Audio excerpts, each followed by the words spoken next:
Welcome to Land Academy. This is the Cash Flow from Land show, where we show you how to buy unwanted vacant land and sell it for more on the internet.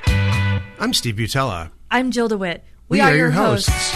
With over 15,000 completed transactions, we are the experts in this niche land flipping business. We hold a drawing to win a free property every month. Enter to win by reviewing this show on iTunes and downloading our free ebook at landacademy.com. All right, let's get this show started. Shawn Holspple went from a W-2 employee to Indianapolis' premier wholesaler and accomplished real estate investor in just 4 short years. He currently handles over 150 residential transactions annually and has a rental portfolio that is always expanding. He's been married for 23 years and has a teenage daughter who is an entrepreneur in training, aren't we all? Shawn, welcome. Hey, Shawn. It's great to have you on the show, man. Thanks for having me. You know, we're no stranger to bigger pockets. We actually found you in there, so it seems like you spent a little bit of time in there like us. Yes, a little bit. It's actually been a really good investment of time. Good. Mm-hmm. So who are you in the real estate industry? Explain your niche to us and a little bit about what you do. What sparked my interest on LinkedIn is the little sub company that you have that helps Canadians help Canadians buy investment property. I think that's what it is, right? Yes. How that came to be, I actually spent 5 years in Calgary, Alberta, in Western Canada, from 2005 to 2010, up there doing a W-2 type job, and got familiar with that area. And just as I was leaving Canada in 2010, I started getting into real estate a little bit. And so when I came back, a lot of my friends up in Canada was interested in the Indianapolis market. And of course, they couldn't believe that you could buy a house for $60,000. Yeah, I hear it every week from our friends too. Yeah, and so I went through a process. Actually, my former neighbor up there, we created a little joint venture LLC, and we bought a couple of properties here and went through that process as far as for cross-border transactions, and kind of figured that out a little bit. And I still help out a few people that they'll find me through whatever means, and help them get the cross-border stuff going. Great. So, I mean, what's the basic transaction that you do with an investor, whether they're from Canada or from here? I'm just some boots on the ground for them. So my broker with Keller Williams here in town, but I don't do a whole lot of broker type stuff. So I don't show properties to the public. I work with out of state, out of country investors as a whole is where I really specialize, and especially since I actually bought my first rental here in Indy while I was still in Canada. I know what the pain is of doing something remotely and trying to build a team. So I can really connect with people like that really good, and just help them find what they're looking for, tell them where the war zones are and where to stay away from, and all that good stuff. You know, I'm from Detroit, and we're not. They told me my producers told me I never should say war zone on. You know. Oh. But I understand. I'm from Detroit. There's some of that there too. Right, and even then, with that said, I mean our quote rough areas, instead of that other word, here in the Midwest is still fairly safe. I mean, I don't mind driving around through them. I know, like some larger cities, I've heard that even during daylight hours, you don't want to be caught there. Yeah, and you don't want to buy any property there. That's for sure. No, for sure. Oh, I got to say this. I hope you don't mind in jumping in. Steven, you got to tell your little snippet about when you moved here to Arizona and like the Scottsdale area, and you made a point to find the worst part of town, and you're like, please, that was funny. Yeah. So in the early 90s, same situation, W-2 situation, I got a great opportunity to work with a company as their vice president of acquisition for long-term care facilities like nursing homes and assisted living and stuff. So they flew me out here.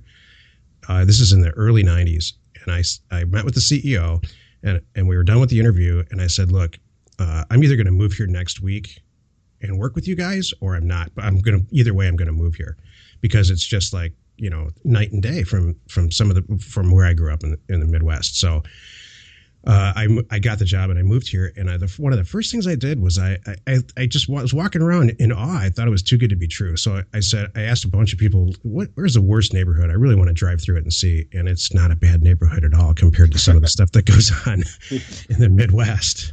I mean, there's I haven't seen boards on the boarded up windows here. I don't think ever, Jill. Have you? Not like really. Anywhere. No. Unless really, something's no. being renovated. Exactly. Well, that's kind of how it was in Calgary. You know, the locals was like, oh yeah, the east side is horrible, but you drive through there and like, good grief, I could live here. You know, right. And that's the worst part of the whole city. But here in the Midwest, there's some rough areas, of course, but overall, we're in a really strong market and have a lot of activity from out of state and out of country investors here right now. Yeah, some of my friends and Jill's friends, and some combined, are from Canada, and it's the same reaction. I love speaking with people who are from Canada, who are down here either on a vacation or they're checking out real estate or whatever, and they don't know about the market, and then they come down and they find out that you can buy it, like you said, a really, really nice house between $80,000 and $150,000. Right, and when I first started some of that, they're so used to that price that when you tell them $50,000, they think that's the down payment. That's awesome. And they're like, okay, so that's the down payment. What's the purchase price? I'm like, that is the purchase price. And it actually hurt a little bit because people thought it was a scam. Oh yeah. Oh, thought it was too cheap. I could spend all show on that. Yeah. You know, if we know what $50,000 buys you in our little niche. Oh my gosh. 5 40-acre properties in northern Arizona. That's free and clear. That's not the down payment either. And after they're placed, they generate, I don't know, Joe, what do you think? $1,200 bucks. Mm-hmm. Those 5 would generate $1,200 for about 20 years, and there's nothing to do. You know, that's the whole thing about our little niche. It's just land, so you just kind of collect the payment, and that's it. Nice. So what are you working on right now? Anything really interesting? I just do a lot of wholesale, and we can talk about that real quick. So my wholesale isn't a typical assignment. I typically don't do assignments. Since I'm a broker, I usually just actually close on every transaction and then turn around and either do a double closing, or I'll sit on it for a little bit and possibly do a prehab, go in and kind of clean it up a little bit and then put it back out to my buyers list.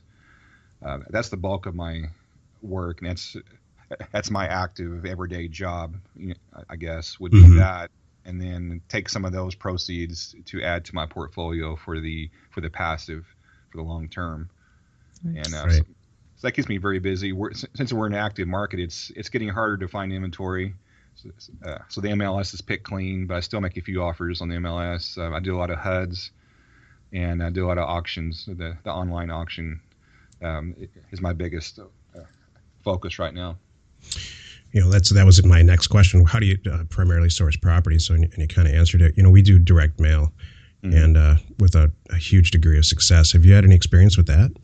Yeah, a little bit. I did the yellow letters, and I was overwhelmed with phone calls my first go around, and really missed out on a lot of opportunities because I was just too busy doing my other stuff, trying to answer the phones and stuff and try to call people back. I did a few of those and had success, but now I kind of help some local bird dogs and other wholesalers to do that part of it, and then they send me the deals, and then I buy it from them, then turn around and sell it to my buyers. That's great. So you have a bunch of wholesalers kind of feeding you deals. Right. That's great. You know, Jill and I do our share of single family residential wholesale transactions also. I love not ever going to look at the property for some reason. Yes. That, so you must have, let's talk about that for a second. You must have a lot of, investors that are in a different country even that are kind of trusting you that you're going to rent this thing out and manage it, right? I usually sell stuff as is. So they already have a team for the rehab possibly, or if they don't, then I can help them with that. Or on occasion, I'll offer them a turnkey, quote unquote, type property without the turnkey price. So I can hand them something as is, or something that's ready to go, or even something that already has tenants in place. So you buy a house for $80,000. How much can you rent it out for generally? 80 all in here is close to $1,000. Cool. Oh, those are great numbers. Yeah. I personally like the 60s ranch in the outskirts of town that you can pick up as is for under 40. You put 15 into it, and they're rent for 800 all day long. Mm-hmm. So you're talking 60 all in with an 800 rent. That's not too bad. Yeah. That's wonderful. I mean, our numbers are, we purchase property from between, doing direct mail, we purchase it between, I don't know, 1,000 and let's say top end 4, maybe 5,000 if it's really exceptional. And then we sell it on terms for quite some time, for between $100 and, I don't know, $250 a month on the top end. Mm-hmm. And, it just seems to, for whatever reason, with that niche stuck with us, and it has stuck with us for 15 years. Nice. I'm sorry, go ahead.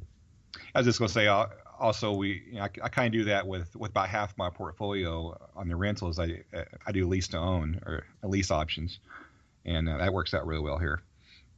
Yeah. What takes up the most of your time, Shawn? Because our business model is so darn easy and painless and fun for me. I hear your numbers and I go, oh, that's great, but I'm like, I know because we've done a few flips and things like that, and remodels, and oh my gosh, the time it took and the energy it took and the costs. What do you spend the most of your time on? For me, it's the offers. Just making, there's me, of course, full time. My wife works 20, 25 hours, and I guess work is kind of a loose. She's here. Does work mean eating bonbons in the bed? We have a part-time lady that comes in twice a week, and she works 16 hours a week. Then I got a VA in the Philippines that works another 15. But the biggest part of my time is the offers. This overseeing the offers and also making offers myself. With HUD, you have to make offers every day on the same property because the offer gets canceled if it's not accepted. A lot of people don't realize that. So you have to really, we're making 100 to 150 offers a day on HUD, plus another 80 to 100 offers on auction.com every 2 to 3 days. It must be worth it. So, I mean, give us an example. Can you really underbuy, can you really price something well with HUD? Yeah. HUD, about 3 years ago, I went to a seminar, a little weekend thing, and one of the things he was doing was offering 1/3 of the list price. And he's, I don't care where it's at or what it is. If I can get it 1/3 of the list price, I know I can sell it. I love that ideology. That's what we run our whole model on, Jill. Yeah, exactly. We can't lose buying a 40-acre property for $2,000 or $3,000 or $4,000. Mm-hmm. Yeah. You just can't. So, yeah, and so for the most part, I don't have really a percentage of the list, but I just go in, I look at it real quick, do a quick comp. I know what I can sell it for as is. So I'll back it out the numbers, then offer my highest and best on the HUD home store, and then just either someone else buys it or we buy it. We keep offering until something happens. And once in a while, there's those that I'm not too excited about. Condos, especially here, aren't really that big of a thing. And so for example, one I spot on HUD, it was listed at 59. ARV was about 80. I offered 18, and they said yes. And wow. And then turn around and put 8,000 into it and sold it for 65,000. That's a flip that that's an extreme. Mm-hmm. Really good numbers. I don't really do a whole lot of flips because back to Jill's question, those take a lot of time. Yeah. And of course you have to work with contractors, which is a whole nother podcast. So it's a whole separate career. Right. Yeah, so I try not to do too many flips. I'll do occasional prehab, like I mentioned, and for the most part, I only go look at the property when it gets accepted, and that's about it. And then I take some pictures, put together a little flyer, and send it out to my buyers list and sell it. Mm-hmm. So do you have? I'm glad you brought that up. That was my next question. Do you have any issues selling property ever? Very seldom. I mean, once in a while, I'll get one that I set on for 60 days, but usually within, 1 to 3 weeks, it's usually gone, which is hopefully within that 30-day window from when I get the offer accepted till I actually close on it. You know what that tells me? That you're buying it right. Yep. Yes. Yeah. And, I have to buy way under what my buyers will buy. And then I still offer them a really good product at an excellent price. So there's enough meat on the bone for them. And I still make a few dollars in the meantime. Yeah, I've said this a million times. I used to have a plaque on my desk, and I really need to order one again that says, good acquisitions solve all problems. Yeah. So you're never going to get stuck with property unless you really buy it right. Right. So what does it take? I mean, what does it take to get where you are? Tell us your story. Actually, just a little over 4 years ago, so August 17th of 2011 was my last day at a big box store. I was the installation manager. I've got about 13 years in the audio video business, so I used to do custom homes with the automation and the home theaters and all of that. So I was trying to get out of that business, but when we moved back, a local big box store called me, wanted me to come head up their installation team. So I did, and they offered me something that I couldn't refuse, which ended up being horrible. After 3 months of that, I was just absolutely miserable. And I'd started doing some of the real estate a little bit. So I made the decision to just completely quit and get into this full time. And first 6 months was a struggle trying to wholesale and be an agent for buyers. A $20,000 purchase price on a low end house with a 3% commission that you have to split 2 or 3 ways. My first check was like $175, and I looked at that like good grief. That's when I realized, like, well, if these guys they'll pay 20 or 25 for this house, and if I can find it for 15, then I can make a lot more than $175. Yeah. So that's it took me about 6 months of that, and I found some private money in the meantime to help me out. So I actually fund everything now, and that's kind of what got it started. So back in 2012, my first year, I did 28 deals, and then this year it looks like I've got 155 already done, and I've probably got another 30 more coming by the end of the year. So we're going to be just under 200 deals this year. Wow. It's interesting. There's such a different mentality or attitude toward representing other people and representing yourself.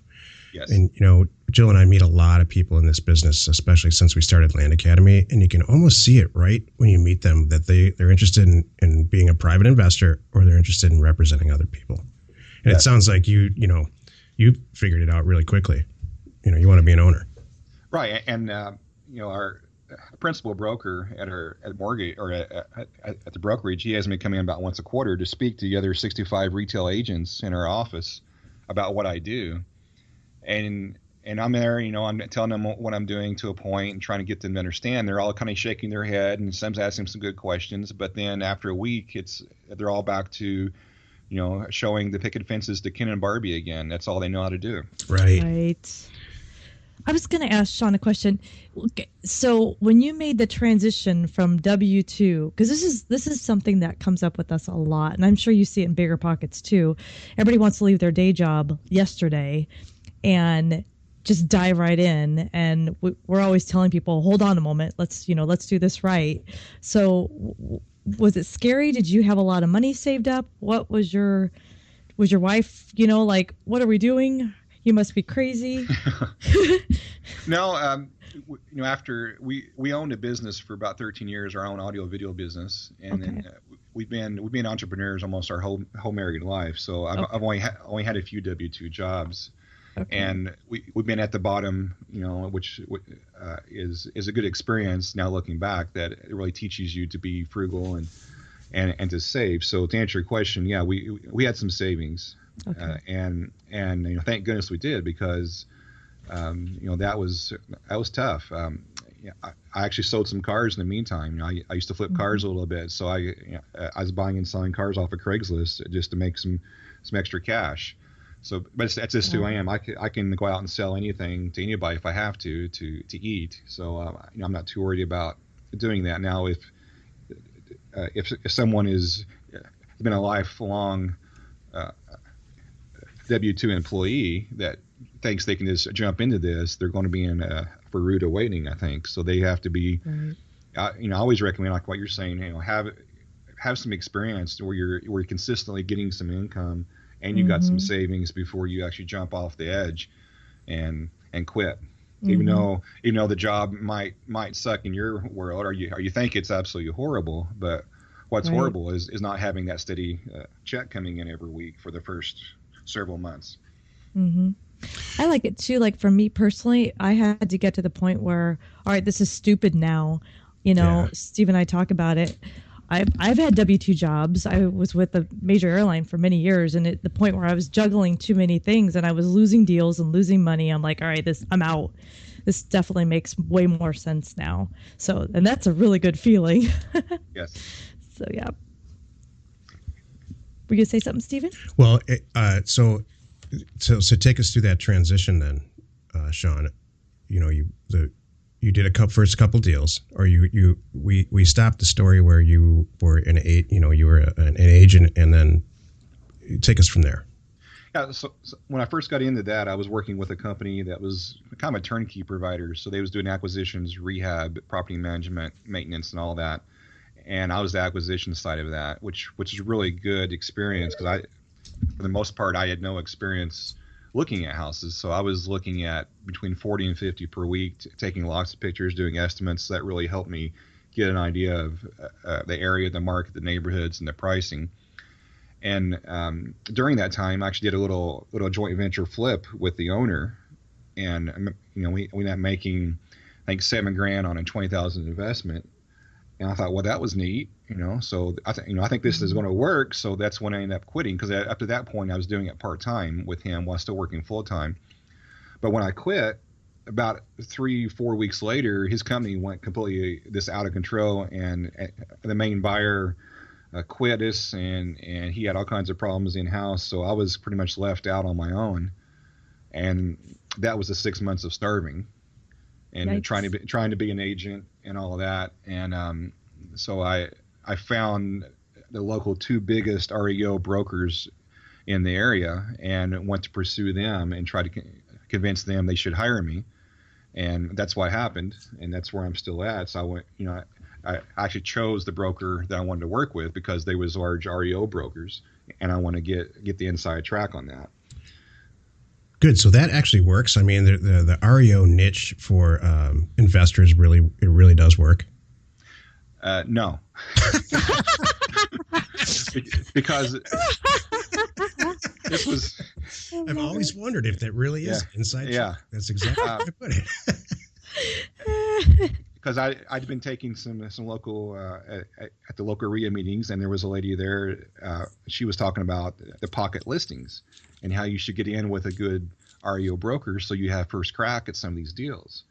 So that was my whole idea, and the agenda was to get in. And just about that same time I got in, which was early 2012, the REO banks started wising up, finding out that if they put it on the market first with no offers for the first 7 days, and then all of a sudden they would get more money for these properties versus doing pocket listings.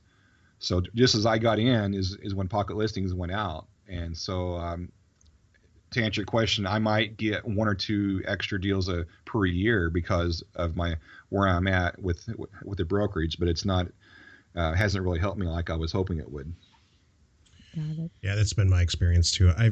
During the downturn, I went to a lot of banks and purchased. We actually went through with the transactions and purchased properties, land that was improved enough so that banks could lend on it originally.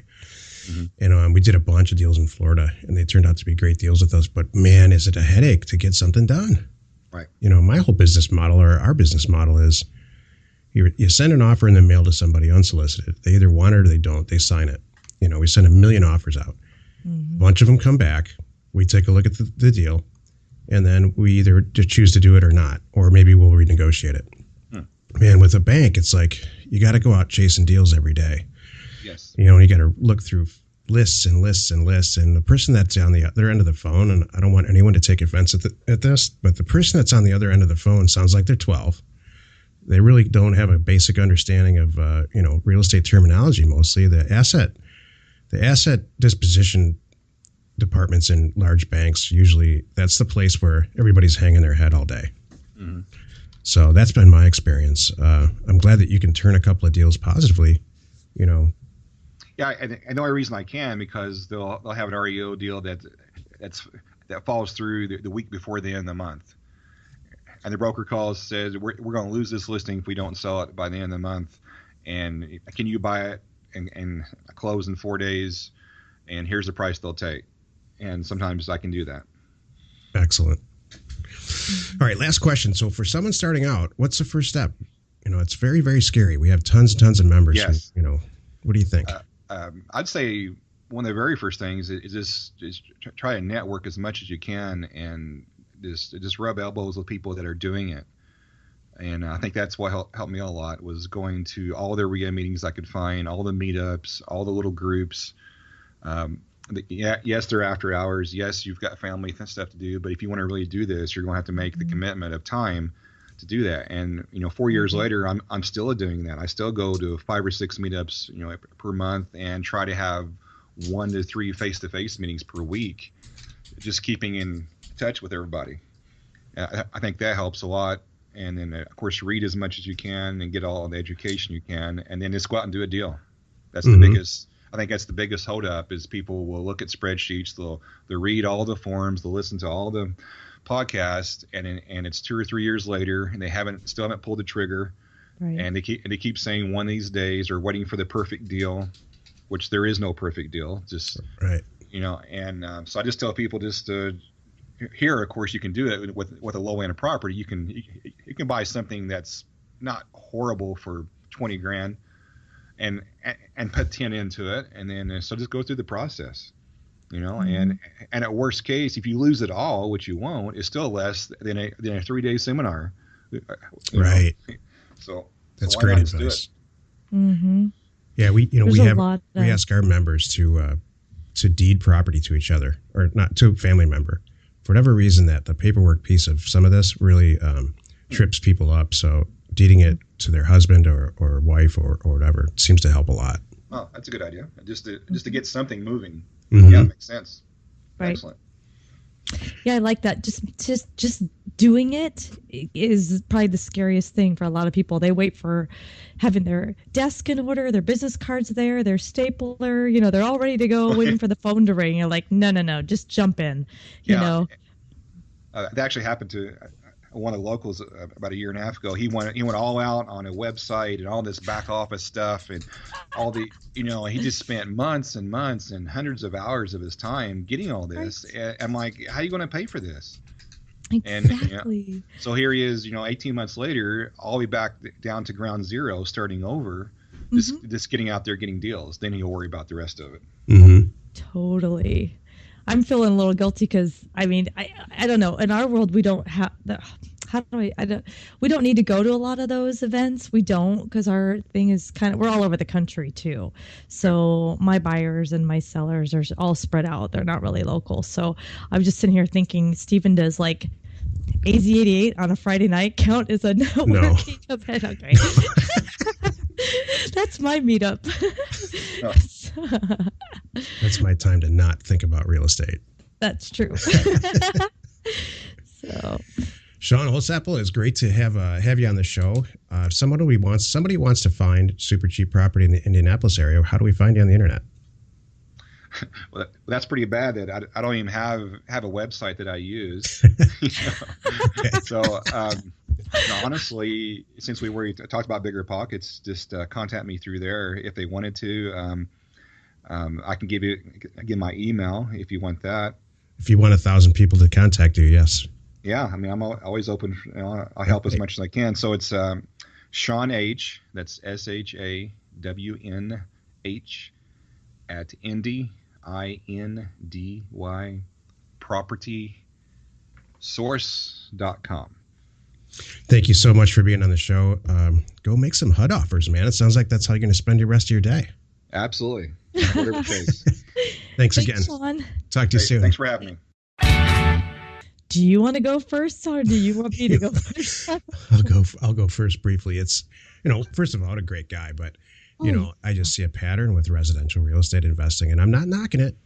I just think there's an easy way to do it and a tough way to do it. Sounds like he's got some undervalued. He's figured out his little HUD niche, and that's cool. Go ahead. Okay, here's what I made notes. Well, we didn't name the show either. I'm sorry. Go ahead. We didn't name the show, and I figured we'll just do that after this one too, and that's totally fine. I was kind of laughing. I'm like, did he purposely not bring that up to Nate to title the show? And that's okay. We'll do it after.